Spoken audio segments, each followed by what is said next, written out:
Philosophie. Qu'est-ce que c'est que ça? C'est Emma qui l'a inventé ce mot-là? Tu essayes de mettre en place ce lâcher-prise par rapport aux personnes qui viennent dans tes ateliers.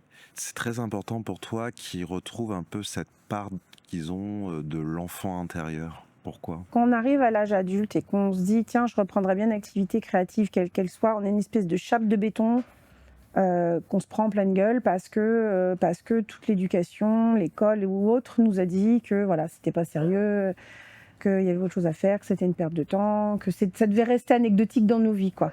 Donc l'idée, c'est de reprendre depuis le début, là où on nous a un peu amputé de notre capacité à apprendre en s'amusant, parce qu'en fait, le cerveau humain, et ça c'est très très très largement démontré, notamment en sciences de l'éducation, le cerveau humain apprend vraiment quand il s'amuse.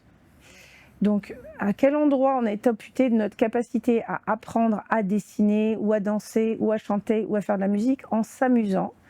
Reprendre cet endroit-là, et en ce qui concerne la pratique des arts plastiques, ça va être peindre avec les doigts, déchirer des papiers, mettre des gommettes, recoller, reconstruire, travailler avec de la terre, de la pâte à modeler. Moi, j'aime bien dire aux gens, vous pourrez pas percer cette chape de béton depuis votre posture d'adulte, parce que si tu essaies de péter cette chape de béton, toutes ces fausses croyances qu'on t'a mis dans la tête, que c'était pas pour toi, que tu y arriverais pas, que t'étais nul, que c'est pas sérieux, tout ça, si tu essaies de partir de là, en fait, c'est tellement lourd, c'est tellement maltraitant que tu vas faire 2 pas, te prendre les pieds dans le tapis et puis abandonner parce que ça va être douloureux. Ça nous met face à nos trouilles, notre manque d'estime de nous, alors que si on repart d'une posture d'enfant, on dit là, on va aller peindre avec les doigts, déchirer du papier, recoller. En fait, c'est beaucoup plus sain et on va remonter et explorer ça. Et aller voir différents types de peintures, de techniques, et puis dire on clique, on est comme des coffres forts, tu sais.